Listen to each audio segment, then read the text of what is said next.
ஜெபம் பண்ண கடவோம்.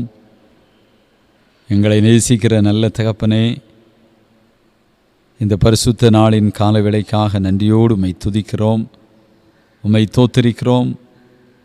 கடந்த நாட்கள் முழுவதும் சுகமாக எங்களை பாதுகாத்தீர், பலப்படுத்தினீர். ஆபத்து நாச மோசங்களுக்கு எங்களை விலக்கி காத்தீர். உம்முடைய சன்னிதானத்தின் மகிழ்ச்சியினால் சந்தோஷத்தினால் எங்களை நிறைத்திருக்கிற தோத்திரம். ஆண்டவரே, எப்பொழுதும் இந்த ஜெப வேளையை ஆசீர்வதியும். ஆண்டவர் எங்களோடு நீர் இடைப்படும். உடைய தெய்வீக அன்பினால் எங்களை நிரப்பும். இந்த ஆராதனையின் ஆசீர்வாதம் மகிழ்ச்சியும் எங்கள் பிள்ளைகளை யாவருக்கும் நிறைவாய் பிரயோஜனமாக இருக்க கிருபை செய்யும். உம்முடைய பிரசன்னம் எங்களை ஆளுகை செய்யட்டும், எங்களை ஆசீர்வதித்து நடத்தும். நீரே தலைவராக இருந்து எல்லா பகுதியும் ஏற்றுக்கொள்ளும். இயேசுவின் மூலம் வேண்டுகிறோம் நல்ல பிதாவே, ஆமென்.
இந்த நாளில் நாம் தேவ சன்னிதானத்திலே நிற்கிற ஒரு பெரிய கிருபையை ஆண்டவர் நமக்கு கொடுத்திருக்கிறார். நான் ஆண்டவரை தோத்தரிக்கிறேன்.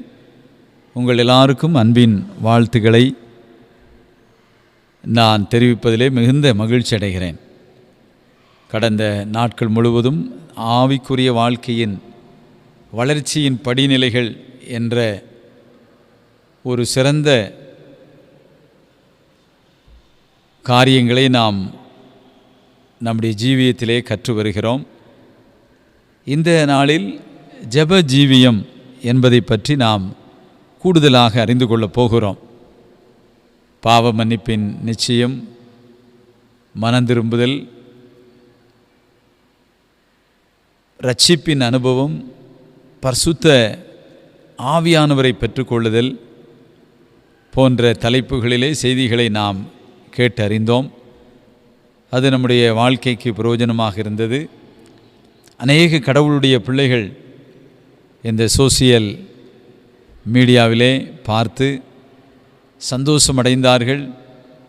அவர்கள் எங்களோடு தங்களுடைய பதிலுரைகளை, மாறுத்தரங்களை சொல்லி கர்த்தர் இவைகளின் நிமித்தம் எங்களை ஆசீர்வதித்திருக்கிறார் என்று சொன்ன சாட்சிகளை நாங்கள் கேட்டோம். மிகுந்த மகிழ்ச்சியாக இருக்கிறது. இந்த நாட்களிலே ஜெப ஜீவியம், அதாவது ஜெப ஜீவியத்தின் ஆசீர்வாதங்கள், ஒரு கிறிஸ்தவ வாழ்க்கையில் மனந்திரும்புதல், பாவ மன்னிப்பை பெற்றுக்கொள்கிறோம், ரட்சிக்கப்படுகிறோம், பின்பு பரிசுத்த ஆவியினால் நிரம்புகிறோம். இவைகள் எல்லாவற்றிற்கும் பொதுவான ஒரு சிறந்த காரியம், அந்த மனிதன், எந்த மனிதன் இப்படி மனந்திரும்பி ஆண்டவரை ஏற்றுக்கொண்டு பரிசுத்த ஆவியில் நிறைவை பெற விரும்புகிறானோ அந்த மனிதன் தேவனோடு ஜெபிக்கக்கூடிய ஆவிக்குரிய அனுபவங்களை பெற்றுக்கொள்ள வேண்டும். அந்த ஜெப ஜீவியத்தை அவன் பெற்றுக்கொள்ளும் போது அவனுடைய எதிர்காலங்கள், அவன் நிமித்தம் அவனுக்கும் அவனுடைய சந்ததிக்கும் தேசத்திற்கும் திருச்சபைக்கும் அது ஒரு பெரிய ஆசீர்வாதமாக மாறுகிறது. எனவேதான் ஜெபிக்கும் ஒரு அனுபவம் நமக்கு அவசியம். ஜெபம் இல்லாமல் ஒரு மனிதன் கிறிஸ்தவ வாழ்க்கையில் வெற்றியுள்ள ஒரு வாழ்வு வாழ முடியாது. ஒரு மனிதன் ரட்சிக்கப்பட வேண்டுமானால் மினிமம் 1 மணி நேரம் அவன் ஜெபிக்க வேண்டும். ஒவ்வொரு நாளும் ஒரு மனிதன் 1 மணி நேரமாவது ஜெபிக்க தவறினால் அவன் தேவனிடத்திலே பெற்றுக்கொள்ள வேண்டிய நன்மையை, இரட்சிப்பின் நன்மையை பெற்று சுதந்திரித்து நிலை நிற்க முடியாது. அவன் வீழ்ந்து போவான். அதனால்தான் அருளாளர் இயேசு மத்தேயு 26:36 நீங்கள் பார்ப்பீர்கள். ஆனால் அங்கே சொன்னார், நம்முடைய சீசர்களை பார்த்து 1 மணி நேரமாவது நீங்கள் ஜெபிக்கக்கூடாதா? 1 மணி நேரம் அவர்கள் ஜெபிக்க தவறியதினாலே இயேசு கிறிஸ்து கைது செய்யப்படும் போது நம்முடைய சீசர்கள் அனைவரும் இயேசுவை விட்டுவிட்டு ஓடிவிட்டார்கள். ஒரு மனிதன் 1 மணி நேரம் மினிமம் ஜெபிக்க தவறும்போது இந்த உலகத்தில் அவனுக்கு விரோதமாய் உலகம், பாவம், பிசாசு போர் செய்யும், யுத்தம் செய்யும். மாம்சம் பலவீனம் உள்ளது, அது அவனுக்கு விரோதமாய் தனக்குத்தானே அது பாவத்தை கொண்டு வரும். தன்னுடைய சுய இச்சையினால் ஈர்க்கப்பட்டு கற்பந்தரிக்கப்பட்டு தேவனுடைய அந்த நன்மைக்கு விரோதமாய் ஒரு மனிதனை கொண்டு செல்கிறது. யாக்கோபு 1 அதை வாசிக்கிறோம். அவன் தந்தன் பாவத்தில் சுய இச்சையில் ஈர்க்கப்படுகிறான். ஒரு மனிதனுடைய மாம்சம் பலவீனமானது, பாவத்திற்கு எளிதாக அது விழுந்து போய்விடும். அதே போல் உலகத்தில் இருக்கக்கூடிய மனிதர்கள், உலகத்தினுடைய ஆடம்பரங்கள், கவர்ச்சிகள், உலக பிரகாரமான எல்லாம் ஒரு ஜெபிக்காத ஒரு மனிதனை எளிதாக கேட்சப் பண்ணிவிடும். ஈஸியாக அவனை டேக் ஓவர் பண்ணுவது, அவனை மிஞ்சும். அவன் அதிலே அந்த வலையிலே சிக்கிக்கொள்வான். அவன் அப்படி சிக்கிக்கொள்ளும்போது அந்த உலகத்திற்குள்ளே அவன் மாட்டிக்கொள்ளும்போது அந்த உலகத்தினால் வரும் உலக சிநேகம் மரணம் என்று வேதம் சொல்லுகிறது. அவன் மரணத்தை சந்திப்பான். 3வது பிசாசு ஒரு மனிதனுக்கு விரோதமாய் எபேசியர் 6:12 நீங்கள் சில பகுதிகளை வாசித்து பார்த்தால் அங்கே சொல்லப்படும். மாம்சத்தோடும் இரத்தத்தோடும் மட்டுமல்ல, துரைத்தனத்தோடும் அதிகாரத்தோடும் அந்தகார லோகாதிபதிகளோடும் பிரபஞ்சத்தின் அந்த வல்லமைகளோடு ஒரு மனுஷனுக்கு போராட்டம் இருக்கிறது. அப்போ ஒரு மனிதன் பிசாசோடு போராட வேண்டும். அது ஆவிக்குரிய யுத்த களத்தில் அந்த அசுத்த ஆவிகள், தள்ளப்பட்ட ஆவிகள் ஒரு மனிதனுக்கு விரோதமாய் போராடுகிறது. ஏன் போராடுகிறது? மனிதன் தேவ சாயலாக இருக்கிறான், மகிமையின் சாயலாக இருக்கிறான். இயேசு கிறிஸ்துவின் இரத்தத்தில் கழுவப்பட்டு ரட்சிக்கப்பட்டு தேவனுடைய அன்பை அவன் பெற்று கர்த்தருக்குள் நிலைத்திருப்பானால் அவன் நித்தியத்திற்குள்ளே பிரவேசிப்பான். தேவன் இருக்கிற அங்கே மகிமையான பரலோகத்திற்குள்ளே அவன் பிரவேசிப்பான். நான் பரலோகத்தை இழந்திருக்கிறேன், நான் தள்ளப்பட்டிருக்கிறேன், வானமண்டலத்தில் இருக்கிறேன், அந்த மகிமைக்கு நான் போக முடியாது. யூதா புஸ்தகத்தில் எழுதப்பட்டபடி என்னை நித்திய சங்கிலியினாலே கர்த்தர் கட்டி வைத்திருக்கிறார். எனவே நான் போகும் இடம் அங்கே அழுகையும் பற்கடிப்பும் நிறைந்த இடம், இருள் நிறைந்த இடம், கொடுமையான இடம். நான் அங்கே செல்ல வேண்டும், இந்த மனிதன் போகக்கூடாது என்று அவன் தீவிரமாய், பிசாசு ஒரு மனிதனுக்கு விரோதமாய் போர் செய்வான். அதனால தான் ஆண்டவர் நமக்கு கற்றுக் கொடுக்கிறார், ஜெபஜீவியம் மிக அவசியம். ஜெபஜீவியம் அவசியம். ஜெபிக்கும் போதுதான் தேவனுடைய அற்புதமான நன்மையை பெற முடிகிறது. ரிங்கிள் தொபே என்ற ஒரு பெரிய சுவிசேஷகர், கடவுளுடைய தாசர், நம்முடைய பகுதிகளுக்கு வந்து இங்கிலாந்திலிருந்து LMS என்ற மிஷனரி இயக்கத்தில் இருந்து அவர் திருவாங்கூர் என்று அழைக்கப்படுகிற கன்னியாகுமரி மாவட்டத்தில் வந்து அருமையான பணிவிடைகளை, ஊழியங்களை அவர் செய்தார். அவர் சொல்லும்போது அவர் இப்படி எழுதி வைத்திருக்கிறார், எனக்கு பல நாவுகள் இல்லை, நான் கர்த்தரிடத்திலே அதிகமாய் ஜெபிக்க நேரம் இல்லை. இந்த ரிங்கிள் தொபே ஒரு நாளைக்கு மினிமம் 2 மணி நேரம் 3 மணி நேரம் ஜெபிப்பாராம். அவர் அப்படி ஜெபிக்கிறதுனால்தான் ஜெர்மனியிலே பிறந்த அவர் இங்கிலாந்தினுடைய அந்த மிஷனரி LMSல் இருந்து அவர் இந்த தேசத்திற்கு வர முடிந்தது. இங்கே வந்து கடவுளுடைய மகிமையின் ஊழியங்களை செய்ய முடிந்தது. அவர் சொல்லுகிறார், இவ்வளவு மகிமையான ஊழியம் செய்த, கடினமாய் வேலை செய்த இப்படிப்பட்ட ஒரு தேவ மனிதன் கடவுள் பாதத்திலே காத்திருக்கிறார். அப்போதான் வெற்றி உள்ள ஒரு வாழ்க்கை வாழ முடியும் என்பது அவருக்கு அறிந்த ஒன்று. சுமித் விங்கிள்ஸ்வர்த் என்ற ஒரு தேவனுடைய ஊழியக்காரர் இங்கிலாந்திலே, அவர்தான் இங்கிலாந்தினுடைய இந்த ஆவிக்குரிய எழுச்சி, ஆவிக்குரிய தகப்பன் என்று அவருக்கு பெயர். அவர் ஒரு நாளைக்கு 3 மணி நேரம் ஜெபிப்பாராம். சுமித் விங்கிள்ஸ்வர்த் அரை மணி நேரத்திற்கு ஒரு முறை வேதத்தை திருப்பி ஒரு அதிகாரத்தை வாசிப்பாராம், ஒரு பகுதியை அவர் வாசிப்பாராம். அரை மணி நேரத்துக்கு ஒரு முறை. ஒருவேளை அவர் தொடர்ந்து பிரசங்கம் செய்யும்போது, ஊழியம் செய்யும்போது செய்திருக்க முடியாது. ஆனால் அவர் ஒரு பயணம் செய்யும்போதோ வீடுகளில் இருக்கும்போதோ வேதத்தை அவர் வாசிக்க பழகினார். எப்போதும் தன்னுடைய உள்ளத்திலிருந்து ஒரு ஜெப தூபத்தை கர்த்தரிடத்திலே செலுத்த பழகி கொண்டார். தோத்திர பலிகளை செலுத்த பழகி கொண்டார்.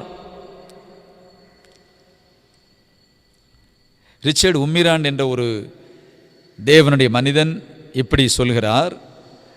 அவர் நல்ல உயர்ந்த மனிதர், 6 அடி உயரமானவர். அவரை 5 அடி இருக்கக்கூடிய ஒரு மர பீரோலுக்குள்ளே சின்ன துளை மட்டும், சுவாசிப்பதற்கு ஒரு சின்ன துளையிட்டு அந்த ரிச்சர்ட் உம்மிராண்டை உள்ளே அடைத்து வைத்து விடுவார்கள். உள்ளே அடைத்து வைத்த பின்பு ஒரு 2 மணி நேரம் 3 மணி நேரம் கழித்து அவருக்கு மூச்சு விட முடியாது. அன்கான்சியஸ் நிலைக்கு அவர் போவார். தன்னிலை மறத்தல் என்ற ஒரு ஸ்டேஜுக்கு அவர் போவார். ஆனால் இந்த 2 மணி நேரம் மூச்சு விடும்போது அவர் சொல்வாராம், என்னுடைய ஹார்ட் ஒரு நிமிடத்திற்கு 72 நேரம் அது ஃபங்க்ஷன் ஆகிறது. நான் 72 நேரம் அல்ல 100 முறை கர்த்தரை தோத்தரிப்பேன். ஆண்டவரே, ஒரு 2 மணி நேரம் 3 மணி நேரத்திற்கு பின்பு என்னுடைய நினைவு மங்கி போகும்போது என் இருதயத்திலிருந்து நான் கர்த்தரை துதிப்பேன் என்று அவர் சொல்வாராம். பிரியமானவர்களே, உபத்திரவத்தின் சூழல், சரியான ஆகாரம் கிடையாது, சரியான தூக்கம் கிடையாது, உறவுகள் இல்லை, அன்பை பகிர்வதற்கு யாரும் கிடையாது. சிறைக்குள் இருந்து, உபத்திரவத்தில் இருந்து, புலம்பலில் இருந்து தேவ மனிதன் ரிச்சர்ட் உம்மிரான் தேவரை துதிக்க பழகி கொண்டார். தேவனிடத்திலே ஜெபிக்க பழகி கொண்டார். இருதய ஏக்கமெல்லாம் தேவனை சார்ந்திருந்தது. இன்றைக்கு நம்முடைய கிறிஸ்துவ வாழ்க்கையிலே எப்போதும் நம்முடைய நினைவுகள் எல்லாம் தேவனை எப்போதும் நினைத்து கொண்டே இருக்கணும். அவர் எப்போதும் அவருடைய சமூகத்தில் சில விண்ணப்பங்களை ஏறெடுத்து கொண்டே இருக்க வேண்டும். விண்ணப்பங்களை ஏறெடுத்து கொண்டே இருக்க வேண்டும். ஒரு தேவனுடைய மனிதர் ஒரு முறை கங்கை பகுதிக்கு அவர் சென்றாராம். அப்பொழுது அவர் சென்றது ஒரு மிஷனரி விசிட், மிஷன் ஃபீல்டு விசிட்டுக்கு சென்றார். ஆனால் அவர் கங்கைக்கு போய் அங்கேயும் மக்களுக்கு சுவிசேஷம் அறிவிக்க வேண்டும், இயேசுவை பற்றி சொல்ல வேண்டும் என்று அவர் சென்றார். ஆனால் நடந்தது என்ன? அங்கே போய் பார்த்தபோது அந்த கங்கையிலே இருக்கிற அந்த மக்களை பார்த்து, அந்த பகுதி மக்கள் அங்கே வருகிற கூட்டங்களை பார்த்து அவருடைய உள்ளமெல்லாம் துடித்ததாம். அவர் அழ ஆரம்பித்தார். அழுது அழுது கர்த்தரிடத்தில் ஜெபிக்க ஆரம்பித்தார். ஜெபம் செய்து அவர் அங்கேயே உட்கார்ந்து வாழ்ந்து கடைசி காலம் வரை மரித்து போனார் என்று வரலாறு சொல்லுகிறது. ஜான் ஹெட் என்ற ஒரு தேவனுடைய மனிதனை குறித்து நான் ஒரு புத்தகத்திலே வாசித்தேன். அவர் இந்தியாவிற்காக முழங்காலிலே நின்று ஜெபித்தாராம். அவருடைய முழங்கால் ஒட்டகத்தினுடைய அந்த ஓடு போல அது காய்ப்பு பிடித்து அப்படியே ஆய்விட்டதாம். அது ஒரு எஸ் டைப்பில் வளைந்திருக்கிறது போல அவர் முழங்கால் படியிட்டு முழங்காலிலே நின்று இந்த இந்தியாவை ரட்சியும் என்று கிறிஸ்துவுக்கு பின் 1700க்கு பிறகு அவர் ஜெபிக்க ஆரம்பித்தாராம். சில பக்தர்கள் சொல்லுகிறார்கள் அவர் ஒருவேளை 50 ஆண்டு ஜெபித்திருப்பார் என்று. அப்படி ஆயுசு முழுவதுமே அவர் ஜெபித்திருப்பார் என்று சொல்லுகிறார்கள். ஜெபித்து அந்த ஜெபம் என்ன நடந்தது என்றால், ஒரு 50 ஆண்டுக்கு பின்பு அல்லது ஒரு 25 ஆண்டுகளுக்கு பின்பு 1770க்கு பிறகு அநேக மிஷனரிகள் இந்தியாவிற்குள்ளே வர ஆரம்பித்து விட்டார்கள். 1700 மிஷனரிகள் வர வேண்டியதுதான். கிழக்கத்திய கம்பெனி வியாபாரத்தை மட்டும் நோக்கமாய் வைத்ததினால் மிஷனரி ஊழியங்களை அவர்கள் தடை செய்தார்கள். 100 வருஷம் தடை செய்தார்கள் என்று வரலாறு சொல்லுகிறது. ஆனால் தான் நீங்கள் சீகன் பால்கா இருக்கலாம், நான் சொன்ன ரிங்கிள் துபேவா இருக்கலாம், இப்படிப்பட்ட தேவ ஊழியக்காரர்கள் எல்லாம் இந்தியாவிற்குள்ளே கிழக்கத்திய கம்பெனி வந்து வர தடுத்தது. அவர்கள் டச்சுக்காரர்கள் மூலமாக பெட்ரிக் 4ஆம் பெட்ரிக் அவர்கள் மூலமாக அவர்கள் வேறொரு கப்பலிலே பயணித்து இந்தியாவிற்குள் வந்ததாக சரித்திரம் சொல்லுகிறது. ஏன்னா நீங்கள் வரலாற்றை நீங்கள் படிச்சிருப்பீங்க. பாண்டிச்சேரி பிரான்ஸ் கையில் இருந்தது, பிரெஞ்சு அவங்க ஆதிக்கத்தில் இருந்தது. இந்த டச்சுக்காரர்கள் அவங்க காவேரி பட்டணம், திருச்சி இந்த பகுதியை அவங்க கைக்கில் வச்சுருந்தாங்க. இங்கிலாந்து அது ஒரு பகுதியில், சென்னை போன்ற பகுதியை அவங்க கைக்கில் வைத்திருந்தார்கள். அப்போ ஒவ்வொரு துறைமுகத்தையும் அவங்க ஆளுகை செய்து அரேபிய கண்ட்ரி மூலமாக, அரேபிய கடல் வழி மார்க்கம் மூலமாக ஐரோப்பாவில் இருந்து அவர்கள் இந்த பாக் நீர்வீழ்ச்சி என்று சொல்லுவாங்க, அந்த ரூட்டில் பயணித்து இந்த இந்தியாவிற்குள்ளே வந்து வாணிபம் செய்தவர்கள். அதனோடே தான் இந்த மிஷனரிகளை கடவுள் அனுப்பி இன்றைக்கு 300 ஆண்டுகளுக்கு பின்பு அல்லது 250 ஆண்டுகளுக்கு பின்பு இன்றைக்கு நவடேஸ் நாம் அனைவரும் தேவனுடைய விலை மதிப்பற்ற ரட்சிப்பை சுதந்திரித்திருக்கிறோம். ஆண்டவருடைய விலை மதிப்பற்ற ஆசீர்வாதங்களை பெற்றிருக்கிறோம். தேவனுடைய அன்பை, விலை மதிக்கற்ற அன்பை பெற்றிருக்கிறோம். பிரியமானவர்களே, அப்போ ஒரு ஜெப ஜீவியம் என்பது அது பல்வேறு வகையான ஆசீர்வாதங்களை கொடுக்கிறது.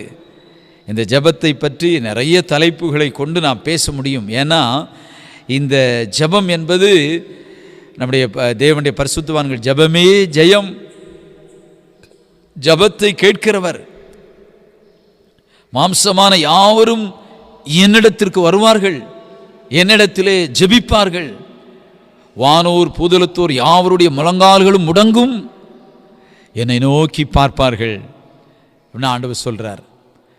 இந்த ஜெபம் என்பது ஒரு கிறிஸ்தவத்தினுடைய வாழ்க்கையினுடைய, ஒரு கிறிஸ்தவ வாழ்க்கையினுடைய ஒரு பெரிய அத்தியாயம், பெரிய அத்தியாயம். ஜெபம் இல்லாமல் ஒரு ஜெயமான வாழ்வு வாழ முடியாது, வெற்றியுள்ள ஒரு வாழ்க்கை வாழ முடியாது. அதனால்தான் உலகம், மாம்சம், பிசாசு மனிதனுக்கு விரோதமாய் போர் செய்கிறது. இப்போ நான் சொன்ன ஒரு விசுவாசி ஒரு மினிமம் 1 மணி நேரம் ஜெபம் பண்ணால் தான் பரலோகத்திற்கே போக முடியும். இந்த பூமியிலே ஜெயித்து வெற்றி சிறந்து பரலோகத்துக்குள்ளே பிரவேசிக்க முடியும். ஆண்டவருடைய தேவனுடைய ஊழியக்காரர்கள் இன்னும் அதிக நேரம், 2 மணி நேரம், 3 மணி நேரம், சமயம் கிடைக்கும் போதெல்லாம், வாய்ப்பு கிடைக்கும் போதெல்லாம் ஆண்டவரோடு கிட்டி சேர வேண்டும், அவரோடு ஐக்கியப்பட வேண்டும். இப்போ ஜெபம் நம்முடைய கிறிஸ்தவ அத்தியாயத்தில் நமக்கு மிக முக்கியமானது என்பதை நாம் உணர்ந்து கொள்ள வேண்டும். இந்த நாளில் தேவனோடு தனித்திருக்கும் ஜெப அனுபவம்.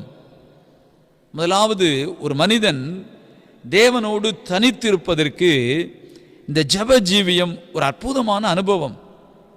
தேவனோடு தனித்திருக்க வேண்டும். என்றைக்கு ஒரு மனிதன் ரட்சிக்கப்பட்டு பரிசுத்த ஆவிக்குள் நிரப்பப்படுகிறானோ அதற்கு பின்பு அந்த மனிதன் தேவனோடு தனித்திருக்க பழகிக்கொள்ள வேண்டும்.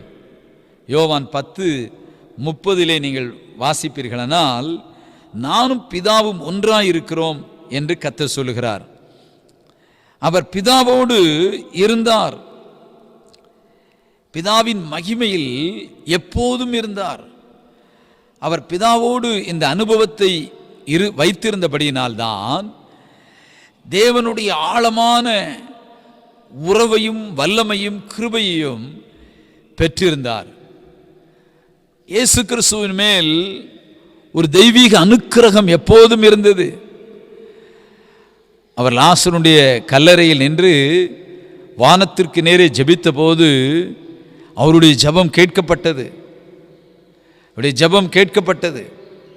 எப்படி அவர் தனித்திருக்கும் ஒரு அனுபவத்தை உடையவராக இருந்தார் இயேசு.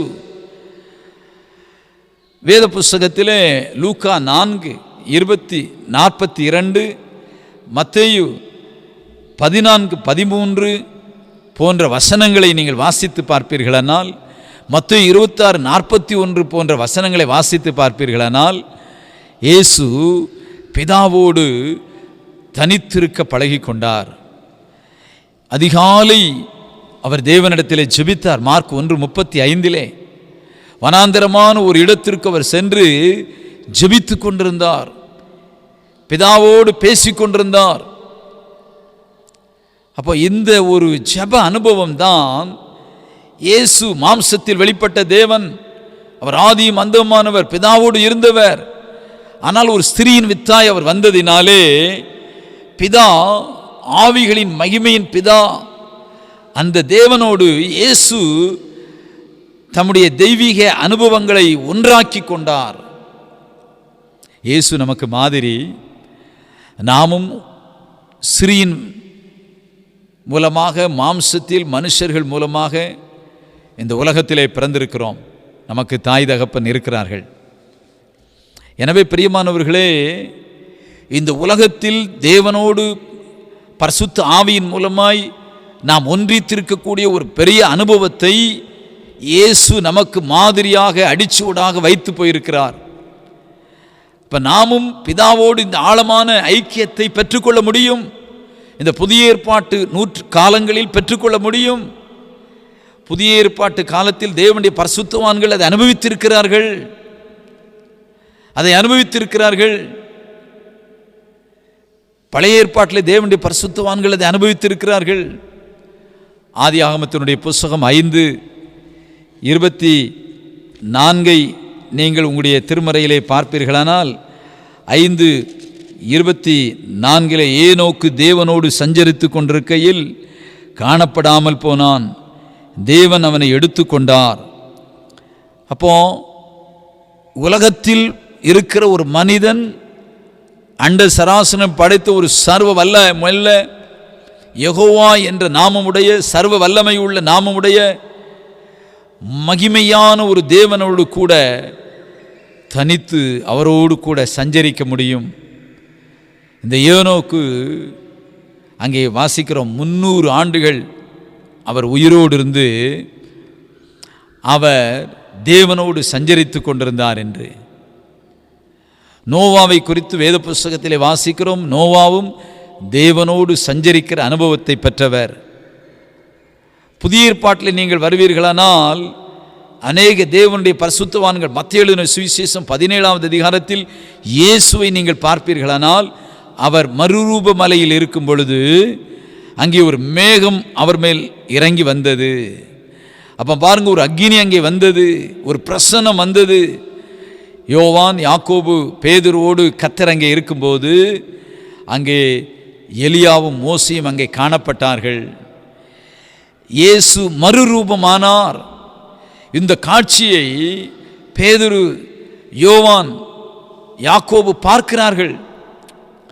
மகிமையான ஒரு தேவன் இறங்கி வந்து தம்முடைய மகிமையின் பிரவாகத்தை வெளிப்படுத்துகிறதை பார்க்கிறார்கள்.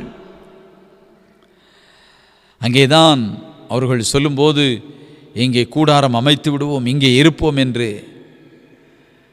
எலியாவுக்கு ஒரு கூடாரம், மோசேக்கு ஒரு கூடாரம் என்று சொன்னார்கள்.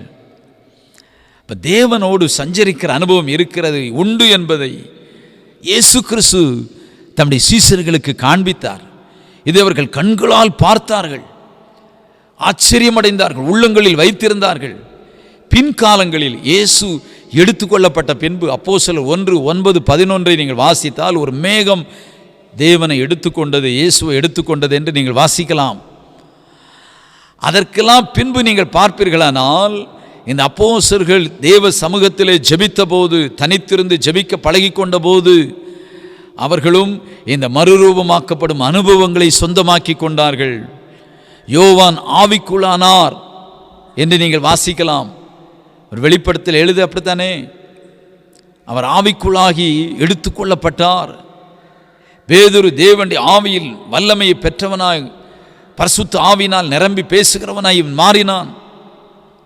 தேவனுடைய விசேஷித்த வாக்குத்தத்தங்களின்படி பேசுகிறவனாய் மாறினான்.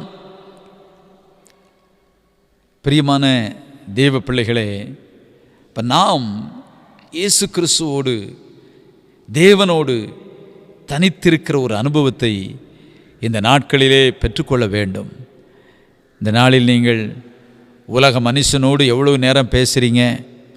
உங்கள் லைஃப்பில் ஒரு பகல் டைமில் காலையில் எழும்பி உங்களுடைய காரியங்களை துவக்கிறீங்க, மாலை வரை அல்லது இரவு வரை உங்களுடைய நடைமுறை வாழ்க்கையின் ஓடுகிறது நேரங்கள்.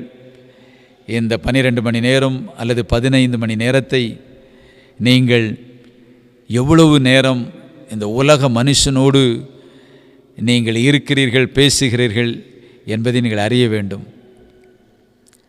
பெரியவங்க சொல்லுவாங்க பார்த்தீங்களா, ஒரு பொன்மொழி ஒன்று சொல்லுவாங்க, உன் நண்பன் யாரென்று சொல், நீ யாரென்று நான் சொல்லுகிறேன் என்று.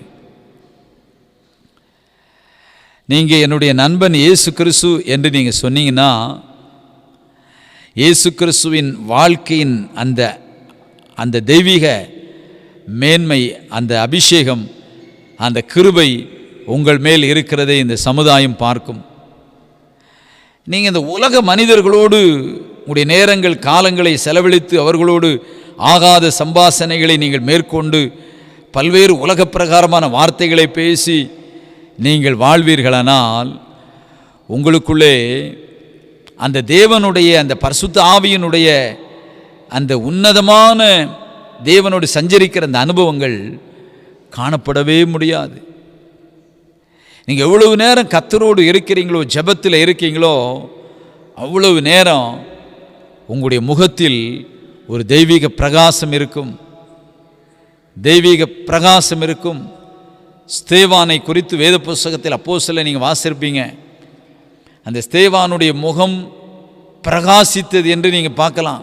அவர் மரிக்கிற நேரம் என்ன காரணம் அப்படின்னு நீங்கள் ஸ்தேவானை குறித்து சாட்சியை கொடுத்தீங்கன்னா, அவன் தேவன் ஞானம் உள்ளவனாக இருந்தான், தேவனுக்குரிய பக்தி உள்ளவனாக இருந்தான், தேவனுடைய ஆழமான சத்தியங்களை அறியக்கூடியவனாக இருந்தான்.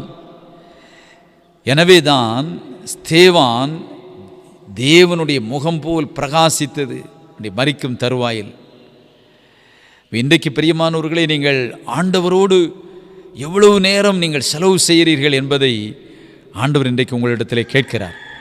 நீங்கள் இந்த உலகத்தில் வாழும் நேரங்களில் காலங்களில் எல்லாம் பிரியமான தேவ பிள்ளைகளே, இந்த உலக அசுத்தங்களை, உலக காரியங்களை நீங்கள் விரோதிக்க வேண்டும். நீங்கள் அதிகமாய் உலக நண்பர்களோடு, உலக உறவுகளோடு பேசுகிறதை, நேரங்களை வீணாக்குகிறதை நீங்கள் குறைத்து கொள்ள வேண்டும். நீங்கள் இயேசுவோடு ரொம்ப நேரம் பேசினீங்கன்னா உலகத்தோடு ரொம்ப நேரம் நீங்கள் பேச மாட்டீங்க. நீங்கள் உலகத்தோடு ரொம்ப நேரம் பேசி பழகினீங்கன்னா இயேசுவோடு ரொம்ப நேரம் நீங்கள் பேச முடியாது. அப்படிப்பட்ட ஒரு வாய்ப்பு உங்களுக்கு உருவாகாது. எனவே தான் பிரியமான தேவ பிள்ளைகளே, நீங்கள் இயேசு கிறிஸ்துவோடு பேசி அவரோடு இனிய பிரசன்னத்தை உணர்ந்து ஜெபத்திலே தரித்திருக்கிற அனுபவத்தை பெற்றுக்கொள்ள வேண்டும். இன்றைக்கு உங்களை நீங்கள் அதற்கு அர்ப்பணிக்க வேண்டும். இப்போ தேவனோடு தனித்திருக்கும் ஒரு ஜெப ஜீவியத்தை நீங்கள் உருவாக்கி கொள்ளுங்கள். இயேசு வனாந்திரத்திற்கு போய் பிதாவோடு அவர் சஞ்சரித்து கொண்டு பேசி கொண்டிருந்தார். நீங்கள் இந்த நாட்களிலே ஒரு கடினமான ஒரு காலம், ஒரு கொடுமையான காலம். மனிதன் தன்னுடைய ஆத்துமாவை மீட்டெடுக்க வேண்டுமானால் அவன் தேவனோடு இருக்கிற அனுபவங்களை இன்னும் கூட்டிக் கொள்ள வேண்டியது மிக மிக அவசியம், மிக மிக அவசியம். அப்படி நீங்கள் வாழும்போது தேவனுடைய நிறைவான ஆசீர்வாதத்தை பெற்றுக்கொள்வீர்கள். இயேசு அநேக முறை தேவனுடைய அந்த பரலோக ராஜ்யத்திற்குரியவைகளை இந்த உலகத்திற்கு, ஜனங்களுக்கு சுவிசேஷமாய் அறிவிக்க முடிந்தது. காரணம், தேவனிடத்தில் இருந்து பரிசுத்த ஆவியால் அவருடைய நடத்தல் தெளிவாயிருந்தபடியினால் இந்த சத்தியத்தை அவர் பேச முடிந்தது. தேவனிடத்தில் இருந்து புறப்படும் ஒவ்வொரு வல்லமையும் இயேசு மூலமாய் பெரிய அற்புதங்களை செய்தது.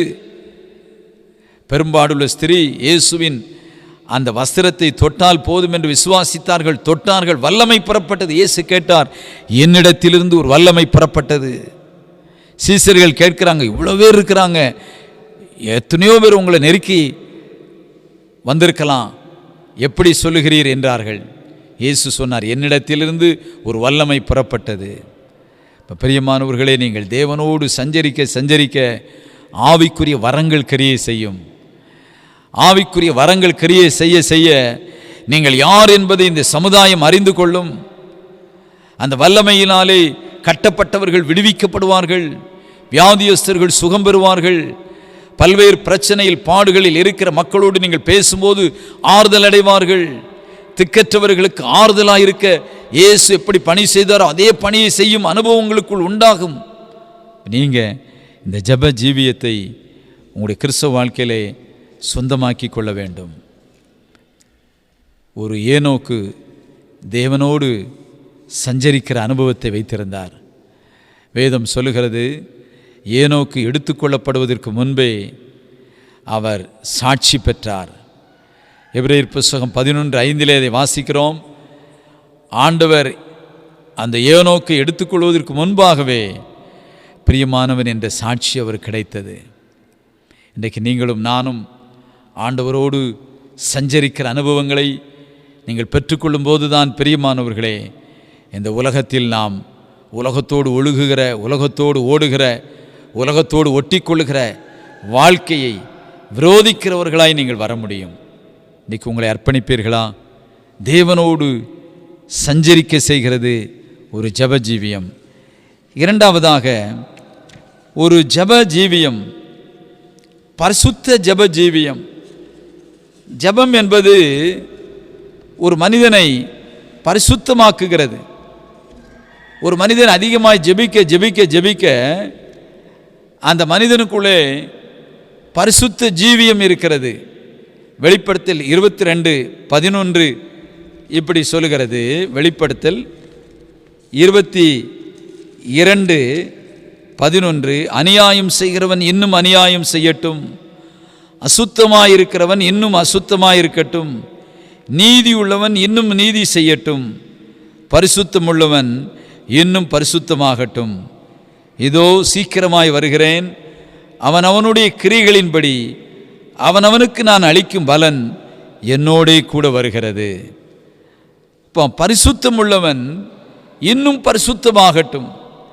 பிரியமானவர்களே, நீங்கள் அதிகமாய் தேவ சன்னிதானத்திலே ஜெபிக்க பழகிக்கொள்ளும்போது உங்களுடைய ஜீவியம் பரிசுத்தமாக மாறும்.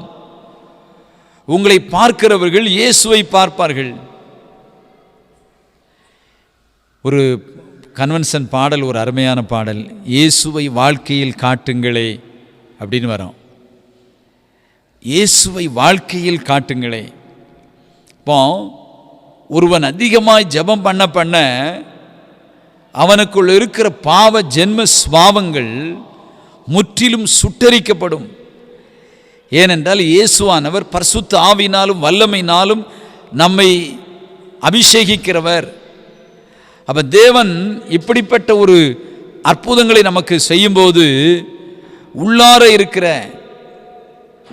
இருக்கிற மனிதன் தூய்மையாக்கப்படுகிறான், பரிசுத்தமாக்கப்படுகிறான். அப்போ அதிகமாக நீங்கள் ஜெபம் பண்ண நீங்கள் அறியாமலே உங்களுக்குள்ளே ஒரு பரிசுத்த ஜீவியம் புதுப்பிக்கப்படும். இன்றைக்கு நீங்கள் இந்த ஒரு ஆவிக்குரிய அனுபவங்களை பெற்றுக்கொள்ள வேண்டும். இப்போ ரொம்ப நேரம் நீங்கள் ஜெபம் பண்ணிங்கன்னா நீங்கள் தேவனோடு பேசுகிற அனுபவங்களை பெருக்கிக்கொள்ள ஆழ்த்தத்துவம் உள்ள ஆவியானவர் உங்களுக்குள்ளே வருவார். உங்களுக்குள்ளே வரும்பொழுது அவர் பாவத்தை குறித்து உங்களோடு பேசுவார். உங்களிடத்தில் இருக்கிற குறைவுகளை பற்றி அவர் பேசுவார். ஆனால் தான் சங்கீத புஸ்தகம் 51 நீங்கள் எடுத்துக்கொள்வீர்களானால் தேவனுடைய பரிசுத்த ஆவியை பெற்ற மனிதன் தாவீது அரசர். தாவீது சொல்கிறார் பாருங்க, என் மீறுதல்களை நான் அறிக்கையிடுகிறேன், என் பாவம் எனக்கு எப்போது முன்பாக நிற்கிறது. தேவரீர் ஒருவருக்கே விரோதமாக நான் பாவம் செய்து உமது கண்களுக்கு முன்பாக பொல்லாங்கானதை நடப்பித்தேன். நீர் பேசும்போது உம்முடைய நீதி விளங்கவும், நீர் நியாயம் தீர்க்கும் போது உம்முடைய பரிசுத்தம் விளங்கவும் இதை அறிக்கையிடுகிறேன். அப்போ நம்முடைய பரிசுத்தம், தேவனுடைய பரிசுத்தம் விளங்கும்படியாக தேவனோடு நாம் ஐக்கியப்படும் பொழுது, ஜெபிக்கும் பொழுது, பிரியமானவர்களே, நம்முடைய உள்ளத்தில் இருக்கிற சின்ன சின்ன உள்ளார இருக்கிற பாவ சுபாவங்களை, நாம் அறியாது செய்த குறைவுகளை, குற்றங்களை தேவனிடத்திலே அறிக்கை செய்கிறோம். அறிக்கை செய்யும் போது தேவனுடைய இரத்தம், தேவனுடைய ஆவி, தேவனுடைய வசனம் நம்மை பரிசுத்தமாக்குகிறது. யோவான் புஸ்தகம் 17 இப்படி சொல்லுகிறது. யோவான் 17 நான் உங்களுக்கு அதை வாசி காண்பிக்கிறேன். உம்முடைய சத்தியத்தினாலே அவர்களை பரிசுத்தமாக்கும், உம்முடைய வசனமே சத்தியம். அப்போ பிரியமானவர்களே, சத்தியத்தினாலே ஆண்டவர் நம்மை பரிசுத்தமாக்குகிறார். அப்போ நீங்கள் அதிகமாய் போய் ஜெபிக்கும் போது வேத வசனத்திலிருந்து வருகிற ஆழங்கள், அந்த வல்லமைகள் நம்மை பரிசுத்தமாக்குறது. இந்த வசனமே நம்மை பரிசுத்தமாக்குகிறது. எப்படி? அந்த வசனத்திற்கு அஞ்சுகிற, கீழ்ப்படுகிற அந்த நொறுங்குண்ட ஒரு இருதயம் நமக்கு கிடைக்கிறது. நொறுங்குண்ட இருதயம் நமக்குள்ளே வருகிறது. சங்கீதம் 51:17 சொல்லுகிறது, தேவனுக்கு கேட்கும் பலிகள் நொறுங்குண்ட ஆவிதான், தேவனை நொறுங்குண்டதும் நறுங்குண்டதுமான இருதயத்தினீர் புறக்கணீர். அப்போ நம்ம ஆண்டவருடைய சமூகத்தில் ஜெபம் பண்ணி பழகி கொள்ளும் போது நமக்கு ஒரு நொறுங்குண்ட இருதயம் நமக்குள்ளே வருகிறது, நறுங்குண்ட ஒரு ஆவி வருகிறது. தேவன் நம்மை தாழ்த்தி குட்டி குனிய செய்து நமக்குள் இருக்கிற அசுத்தங்கள், அருவருப்புகள், உலக கிரியைகளை வெளிக்கொண்டு வந்து அதை சுட்டரிக்கிறார். பின்பு நம்முடைய இருதயம் பரிசுத்தமாகும் பொழுது நம்முடைய உள்ளம் அக்கினியினால் நிரம்புகிறது. தேவனுடைய தெய்வீக வல்லமையினால் நிரப்பப்படுகிறோம். நாம் கர்த்தரை துதிக்கிறோம், அவரை புகழுகிறோம், போற்றுகிறோம். பிரியமானவர்களே, அப்போ உபவாசம், இந்த பரிசுத்த ஜெப ஜீவியத்தின் ஒரு பெரிய ஆழமே உபவாசம், உபவாச ஜபம். அப்போ உபவாசம் ஜபம் நாம் செய்யும்போது, உபவாசிக்கும்போது நாம் இன்னும் தேவனிடத்திலே அதிகமாய் ஜெபிக்க பழகுகிறோம். நம்மை தாழ்த்தி நம்முடைய சரீரத்தினுடைய அந்த மாம்சம், அந்த மாம்சத்தினுடைய பலனெல்லாம் குன்றி போய்விடுகிறது, பலனற்று போய்விடுகிறோம், சோர்ந்து போகிறோம். அப்போ இப்போ பாருங்க, நம்ம சோர்ந்து போகும்போது நம்ம உள்ளான மனிதனுக்குள்ளே புதுப்பிக்கப்படுகிறோம். உள்ளான மனிதன் நாளுக்கு நாள் புதுப்பிக்கப்படுகிறார். அப்போ புதுப்பிக்கப்படும் போது பிரியமானவர்களே, வெளியரங்கமாக தேவ சாயலை நாம் காண்பிக்க ஆரம்பிக்கிறோம். அப்போ இந்த பரிசுத்த உபவாசம் தான் இந்த ஜெப ஜீவியத்தின் ஆழத்துக்குள்ளே நம்மை கொண்டு போகிறது. அதனால்தான் நீங்கள் லூக்கா 4வது அதிகாரத்தை வாசிக்கலாம். அதே போல் மத்தேயு எழுதின சுவிசேஷம் 4வது அதிகாரத்தை நீங்கள் வாசித்து பார்ப்பீர்களானாலும் இயேசு கிறிஸ்து உபவாசித்தார். ஒரு ஊழியத்தை துவக்குவதற்கு முன்பு அவர் உபவாசித்தார். உபவாசத்தினாலே பிசாசை மேற்கொள்ள முடியும் என்கிற ஒரு பெரிய ரகசியத்தை ஆண்டவர் நமக்கு கற்றுக் கொடுத்திருக்கிறார். அதனால்தான் அவர் வனாந்தரத்தில் இருந்து உபவாசித்தார். பின்பு பாருங்க, சோதனைக்காரன் பிசாசானவன் இயேசுவிடத்தில் வந்து அவரை சோதித்த போதும் அவர் விழுந்து போகவில்லை. காரணம், தேவனோடு இருக்கிற அந்த வல்லமை இயேசு கிறிஸ்துவுக்குள் வெளிப்படுகிறது, பரிசுத்தம் வெளிப்படுகிறது. தேவனுடைய சத்தியத்தை குறித்து அவர் பேசுகிறார். சத்தியத்தினாலே சத்துருவை கீழ்ப்படுத்தி அழிக்கிறார். பிசாசு வெட்கப்பட்டு ஓடிவிடுகிறான். இன்றைக்கு நீங்கள் கிறிஸ்துவ வாழ்க்கையில் செய்ய வேண்டிய பெரிய ஒன்று, நீங்கள் உபவாசித்து ஜெபிக்கணும். பரிசேயர்கள் என்ன செஞ்சாங்க? அவங்க தங்களை நீதிமான்களாக காண்பித்தவர்கள். அவங்க தசம பாகம் கொடுத்தார்கள். அவர்கள் வாரத்திற்கு 2 முறை உபவாசம் செய்தார்கள் அப்படின்னு நம்ம பைபிளில் வாசிக்கிறோம். பார்த்தீங்களா? நம்ம ஆண்டவர் நமக்கு சொல்கிறாரு, நீங்கள் வாரத்திற்கு 2 முறை அல்ல, வாரத்திற்கு 3 நாள் உபவாசிக்கணும். நான் இன்றைக்கு உங்களுக்கு ஆண்டவருடைய நாமத்தாலே தாழ்மையோடு சொல்லுகிறேன், நீங்கள் இந்த உலகத்தில் பரிசுத்தமாக ஜீவிக்கணும் அப்படின்னா, இந்த உலகத்தை ஜெயித்து இயேசு வரும்பொழுது அவரோடு கூட புறப்பட்டு போவதற்கு, அல்லது இயேசுவின் வருகை தாமதமானால் உங்களுடைய ஜீவியம் ஒருவேளை இந்த பூமியிலே அந்த உங்களுடைய ஓட்டம் முடியுமானால், உங்களுடைய மரணத்தை வெற்றியாய் முடித்து பரலோகத்திற்கு நீங்கள் போக வேண்டுமானால், நீங்கள் வாரத்திற்கு 3 முறை ஜெபிக்க வேண்டும். வாரத்திற்கு 3 நாள் நீங்கள் ஜெபிக்க வேண்டும். எப்படி ஜெபிக்கணும்? உபவாசம் இருந்து ஜெபிக்கணும். இயேசு சொன்னார் மத்தேயு 5:20, பரிசேயர் சதுசேயருடைய நீதியை காட்டிலும் உங்கள் நீதி அதிகமாயிராவிட்டால் பரலோகத்தில் தேவனுடைய ராஜ்யத்தில் நீங்கள் பிரவேசிக்க முடியாதுன்னு சொன்னார். சொன்னாரா இல்லையா? மத்தேயு 5:20 எடுத்து வாசி பாருங்களேன். அப்போ அவங்களுடைய நீதியின் பட்டியல் என்ன? தசம்பாகம் கொடுத்தாங்க. அவர்கள் உபவாசம் இருந்தாங்க. வாரத்தில் 2 நாள் உபவாசம் இருந்தாங்க. அப்படி இருந்து தங்களை அவர்கள் பரிசேய அந்த சுயநீதிக்கு தங்களை ஒப்பு கொடுத்ததுனால, மற்றவங்களை விட நாங்கள் பரிசுத்தவான்கள் என்று பேசிக்கொண்டதுனால, பாவிகளை, சாதாரண மக்களை, சாதாரண எளிய மக்களை, கல்வி அறிவில்லாத ஏழை மக்களை பார்த்து அவங்க சாதாரணமாக எடை போட்டு பேசினதுனால அவங்க தேவனுக்கு அருவருப்பானவங்களாக மாறிப்போனாங்க. நாம் கடவுளுடைய பிள்ளைகள், நாம் தாழ்ந்து கடவுளுடைய செட்டைக்குள்ளே, அவருடைய கைக்குள்ளே அடங்கியிருக்க வேண்டும். அப்போ ஆண்டவர் நம்மற்ற கற்றுக் கொடுக்கறது என்ன? நீங்கள் இந்த பூமியில் ஒரு 7 நாளில் 3 நாள் நீங்கள் உபவாசம் இருக்கணும். நீங்கள் அப்படி உபவாசம் இருந்து தேவ சமூகத்தில் ஜெபித்து பழகுவீங்கன்னா, ஒருவேளை நீங்கள் ஒரு 2 நேரம் உபவாசிக்கலாம். பகல் நேரங்களில் சாப்பிடாம நைட்டில் சாப்பிட்ற மாதிரி நீங்கள் அதை நீங்களே அந்த ஒரு நிலைப்பாடுக்குள்ளே வரணும்.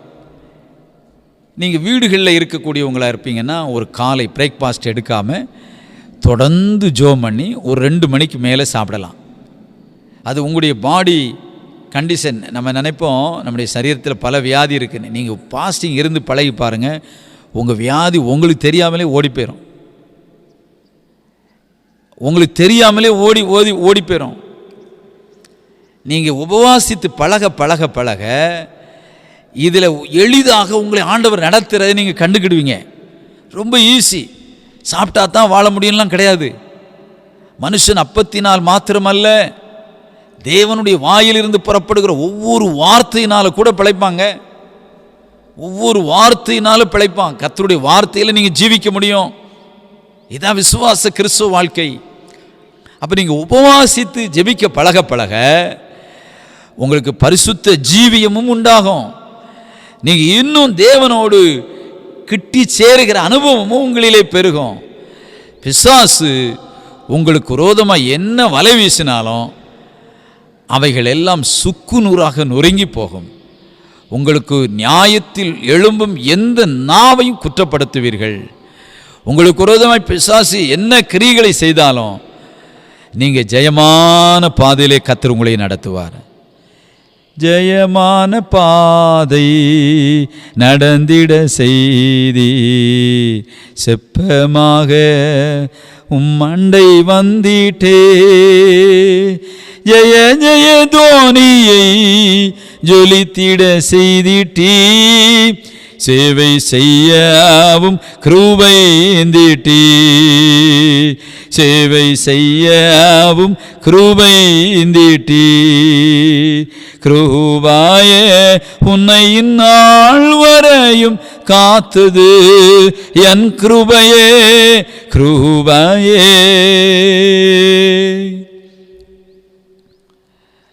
யோவேல் 2வது அதிகாரத்தில் நீங்கள் பார்த்தீர்களானால் அங்கே பழைய ஏற்பாட்டில் உபவாசித்து கர்த்தர் ஜெபம் சொல்கிறார்.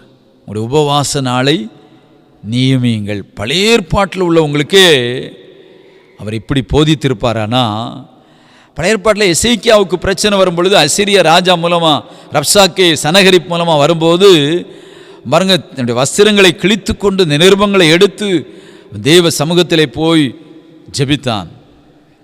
அது மாதிரி தேவனுடைய பக்தர்கள் பழைய ஏற்பாட்டில் நிறைய தேவனுடைய பரிசுத்தவான்கள் உபவாசித்தார்கள். எஸ்தர் உபவாசித்தார்கள். தேவ சமூகத்திலே போய் உபவாசித்து பழகும் அனுபவம் இருந்த உபவாசத்தில் தான் தேவன் வானத்தை கிழித்திறக்குகிற ஒரு வல்லமையை அனுப்புகிறார். ஒரு வல்லமை அனுப்புகிறார்.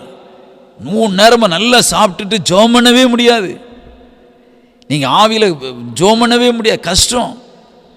உணவை குறைக்காமல் பிரியமானவர்களே ஜெபம் வலிமை உள்ளதாக மாறாது. ஏன்னா நீங்கள் ஜெபம் பண்ண முடியாது. நீங்கள் நிறைய சாப்பிட சாப்பிட உங்களுக்கு கன நித்திரை தான் வரும், சோர்வு தான் வரும், பலவீனங்கள் வரும், பல வியாதி வரும், பல பிரச்சனைகள். நீங்கள் நிறைய சாப்பிட சாப்பிட அது போராட்டம், மாம்சீக அழுத்தங்கள், பல அழுத்தங்கள் உங்களை அப்படியே ஒடிக்கிறோம். நீங்கள் ஜெபம் பண்ண ஒரு மணி நேரம் கூட நீங்கள் ஜெபம் பண்ண முடியாது. 1 மணி நேரம் கூட நீங்கள் ஜெபம் பண்ண முடியாது. ஏன்? நீங்கள் அதிகாலையிலே ஜெபம் பண்ணணும்னா பிரேக்ஃபாஸ்ட்டுக்கு முன்னே நீங்கள் ஜெபம் பண்ணால் தான் ஜெபம் பண்ண முடியும். இதுதான் ரகசியம். அதில் அப்படி தான் ஜெபம் பண்ண முடியும்.